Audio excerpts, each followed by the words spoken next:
تو اس کا ایک فائدہ یہ ہو جائے گا کہ کم از کم ڈاکٹر جب مریض کو کسی کو دیکھے گا تو وہ یہ جانچ پڑتال مریض کے حوالے سے کر سکتا ہے کہ اسے جو ہے وہ الائڈ ڈی ایچ کیو یا فیصلہ آباد کے کسی ٹی ایچ کیو ہاسپٹل میں ریفر کر دینا چاہیے تاکہ اس کی مزید طبیعت خراب نہ ہو. مگر جب تک ڈاکٹر ہی وہاں پہ نہیں دیکھے گا, ایل ایچ وی ڈسپینسر یا آیا وہاں پہ بیٹھ کے دیکھے گی, تو ظاہری بات ہے پھر کس طرح آپ گلی محلوں میں بیٹھے تو تائی ختم کر رہے ہیں. ہمارا یہی پرابلم ہے. عزیزہ نے بالکل صحیح اس کو پن پوائنٹ کیا ہے کہ یہی وجہ ہے کہ ہمارے اندر ایک کلچر موجود ہے. جب تک چیزیں ورس نہیں ہو جاتی, بہت زیادہ ہمارے بس سے ہمارے کنٹرول سے باہر نہیں ہوتی, تب تک ہم جو ہے پریکاشنری میئرز نہیں لیتے. بہت زیادہ ضروری ہے. بلال, جو کویکس ہوتے ہیں, جو عطائی ہوتے ہیں, ان کی ذرا ایکسپلینیشن کر دیجیے گا, وہ ہیں کیا؟ لوگ جاننا چاہتے ہیں کہ ان کی تشریح, ان کی ڈیفینیشن کیا ہے. میرے خیال میں اینٹی کویک کی بجائے ہمیں لفظ یہ یوز کر لینا چاہیے جعلی ڈاکٹر, تاکہ عام فہم ہو جائیں, لوگوں کو سمجھ آ جائے.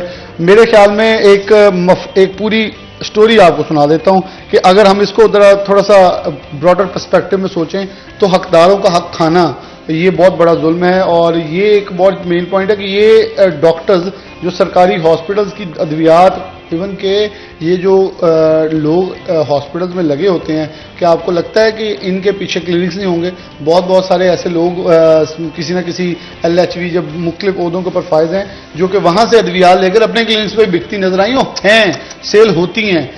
اس کے اوپر میرے خیال میں متعدد بار اور جب کئی بار ازدار نے بھی چیزیں ہائی لائٹ کی ہیں کہ مس مینجمنٹ جو ہے بیسیکلی, اگر پورے سیٹ اپ میں دیکھیں ہمارے, تو مس مینجمنٹ ہی ایک تھیوری ہے جو کہ چل رہی ہے اور وہ دھڑلے سے چل رہی ہے. فار ایگزامپل میں ایک چھوٹی سی ایگزامپل دیتا ہوں. آٹے کی روز ہم بحران دیکھتے ہیں, چکی ایسوسیشن سارے احتجاج کرتے ہیں, 80,000 بیگ نکلتا روز کا, کہاں جاتا ہے؟ ملتا ہی نہیں دکانوں پہ.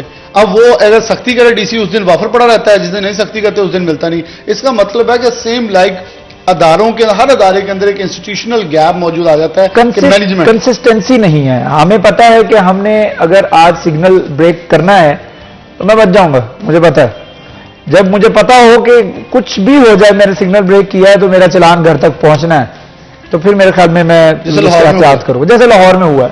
ویسے اسی طریقے سے یہاں پر بھی پتا ہو, جیسا 1200 quakes, it's a huge amount, کہ اگر اتنے لوگ کھلے ہو کر, ان کی اعداد و شمار ہمارے پاس موجود ہے, آپ ان کو پکڑ کیوں نہیں پا رہے؟ نہیں, اچھا, اس میں ایک بات شراز یہ بھی ہے کہ ستیانہ روڈ پہ نا آج سے 2 سال قبل میں نے محکمہ صحت کے افسران کے ساتھ وہ ریڈ کر رہے تھے, تو ساتھ مجھے بھی لے گئے. تو ڈاکٹر اطول مونم صاحب ہمارے ساتھ تھے. تو جب ہم اندر انٹر ہوئے تو پہلا جو کمرہ تھا وہ سیل ہوا تھا پہلے سے. پتہ چلا یہ آپریشن تھیٹر ہے, اور ان سے پہلے جو ڈی ڈی ایچ او تھے وہ اسے سیل کر چکے ہیں. ٹھیک ہے جی. اب اس کے باوجود وہ پھر چل رہا ہے. اچھا, انہوں نے کیا کیا جی, وہ کمرہ بند کر دیا جو سیل ہو چکا ہے. وہ جو اوپر بلڈنگ تھی پہلی منزل, وہاں پہ انہوں نے کمرہ ایک اور کھول دیا جی, وہاں پہ اسے آپریشن تھیٹر بنا دیا جی. اب وہاں پہ جب ہم ریڈ کر رہے تھے تو ہمیں متعلقہ جو اراکین اسمبلی ہیں 2 کے فون ڈاکٹر صاحب کو آیا جی کہ ہاں ہمارے ووٹر سپورٹر ہیں, تو مہربانی کریں. تو انہوں نے کہا کہ سر یہ اینٹی کویکری کر رہے تھے, یہ کویک ہے, انسانی جانوں سے کھیل رہے ہیں. ان کا فون بند ہوا تو ہمارے ڈی ایچ کیو ہاسپٹل کے جو ایک سینئر ڈاکٹر ہیں وہ وہاں پہ پہنچے ہیں. انہوں نے جب ہمیں دیکھا ہے کیمرے وغیرہ, تو وہ وہاں سے پتلی گلی نکل گئی جی. تھوڑی دیر گزری ہے جی, ایم ایس صاحب کا فون آ گیا جی کہ یار اسدار کچھ ہو سکتا ہے, یار یہ ہمارے دوست ہیں. آپ خود اندازہ لگائیں کہ جب ہمارے ڈاکٹر ان کی پہنچ دیکھ لیں کہاں تک ہے, کہ ابھی وہاں پہ ریڈ ہو رہا ہے, سیل ہوا نہیں, اور فون بھی فوراً آنے شروع ہو گئے جی. ڈاکٹر بھی پہنچے ہیں, اگر جو ڈاکٹر نہیں پہنچ سکا اس نے فون کروایا ہے جی. اور سب سے اہم جن کی ہم ذمہ داری سمجھتے ہیں, جو پورے ملک کا نظام چلا رہے ہیں, جنہیں ہم اپنا ترجمان بتاتے ہیں کہ یہ ہمارے ترجمانی کر رہے ہیں, پاکستانی عوام کی ترجمانی کر رہے ہیں, اگر وہ اتائیوں کو سپورٹ کریں گے تو کس طرح ختم ہو سکتا ہے؟ ایک اتائی کا اگر آپ کلینک سیل کرتے ہیں تو وہ اگلی گلی میں جا کے پھر ایک اور گھر میں جا کے کھول لیتا ہے. اور ڈی ڈی ایچ او دیکھیں, D D H O polio مہم آتی ہے. فیصل آباد کی آبادی محکمہ صحت انتظامیہ کے مطابق جو محکمہ صحت کے پاس فگر ہے وہ ہے 86,80,500 کچھ. بہت ہارفائنگ فگر ہے. بلال ڈوگر ہمارے ساتھ موجود ہے, ایک چھوٹا سا وقفہ لیتے ہیں, گفتگو کے سلسلے کو آگے بڑھائیں گے, ہمارے ساتھ رہیے.